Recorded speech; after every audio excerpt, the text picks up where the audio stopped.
का सारांश रखते हुए मैं यही कहूँगा कि 2 दिन में इतने चौंकाने वाले तथ्य हम लोगों के सामने आए जिससे हम टुकड़ों टुकड़ों में तो परिचित थे, लेकिन एक समग्र रूप से जो पूरी तस्वीर उभर के आई है,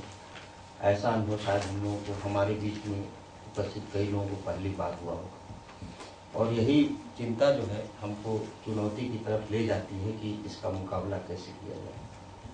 कल से अनंत जी थे, हमारे अभिजीत, दीपिका, सोनाली, रजनी जी, खास तौर पर कल्पना जी, हमारे प्रकाश अम्मा जी, हमारे HRNL के जो एडवोकेट्स हैं, जयश्री, सब ने मिलकर जो बातें कही उससे लगता है कि जैसे जैसे सरकार सुविधा बढ़ा रही है, जैसे संसाधन बढ़ा रही है, वैसे वैसे वो सुविधा और संसाधन उन व्यक्तियों तक पहुंचने में और बड़ी बाधाएं भी खड़ी हो रही है और उसका सारा लाभ जो है कुछ निहित स्वार्थी तत्वों और बेईमान लोग और इस तरह का जो कॉकस है, नेक्सस है, उनके पास पहुंच रहा। फीमेल स्टेरिलाइजेशन के बारे में कल जो प्रसव वाले कमरे का वर्णन किया गया,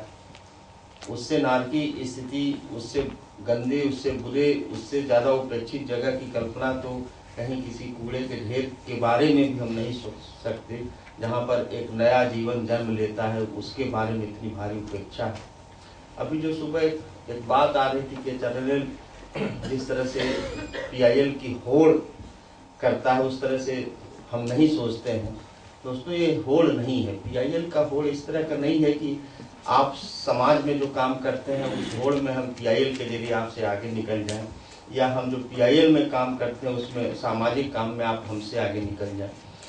जो जिस पहले थोड़ी सी संवेदनहीनता थी समाज के संगठनों की, बहुत सारे केसेस हम लोग सामने नहीं आते थे और यदा कदा सुप्रीम कोर्ट के कुछ पहलकदमियों के जरिए एक राष्ट्रीय बहस होती थी, लेकिन आज गांव से लेकर और ब्लॉक से लेकर तहसील से लेकर जिले स्तर पर इतना संवेदनशील संगठनों का जाल बिछा हुआ है कि हमारे सामने कोई दूसरा विकल्प नहीं है कि एक अधिवक्ता के रूप में, एक ह्यूमन राइट ऑर्गेनाइजेशन के रूप में अगर ये सारे लोग ये सारी बातें हम तक पहुंचाते हैं और कहते हैं कि सारी प्रयासों के बावजूद, जैसे राजदेव जी ने कहा, जैसे हमारे साथी ने कहा, रुद्रप्रसाद जी ने कहा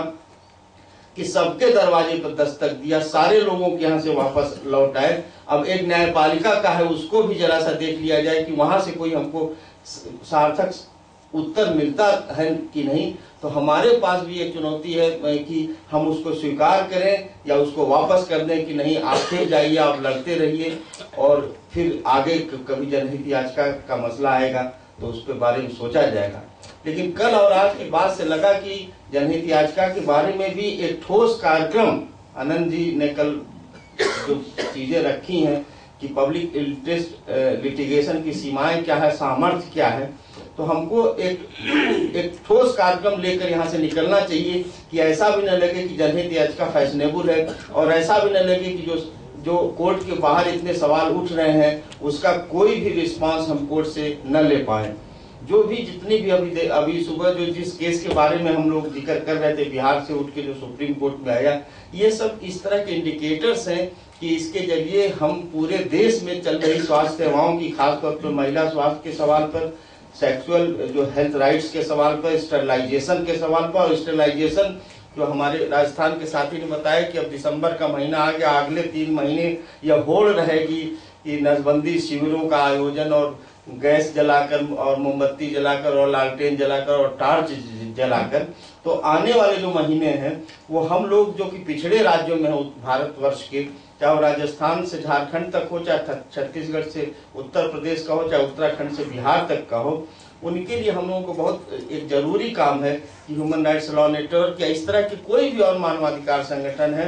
जो न्यायिक मंच पर हम इन सारे सेवाओं को एक संवैधानिक अधिकार की तरह पेश करते हैं और न्यायपालिका के जरिए कुछ निगरानी का, कुछ आदेश का, कुछ दंड का, कुछ रिलीफ कंपनसेशन का मसला उठाते हैं। तो इसमें हम लोगों को आप इस सत्र के बाद भी हमारी बहुत ही चर्चित हमारे उड़ीसा की साथी हैं, शशि हैं, मोहंती साहब हैं, केरी भी यहाँ पर मौजूद हैं, ये लोग बहुत महत्वपूर्ण बात कहेंगे। तो उसका कुल सार संकलन सारांश यही है कि हम एक नतीजे पर पहुंचे और यह जो होड़ है वो केवल PIL वाली होड़ न हो, बल्कि जो सामाजिक कर्म है और जो न्यायिक कर्म है इसके बीच के एक स्वस्थ प्रतिस्पर्धा दिखे, ताकि उससे बेहतर चीज निकले। इन्हीं शब्दों के साथ थैंक यू।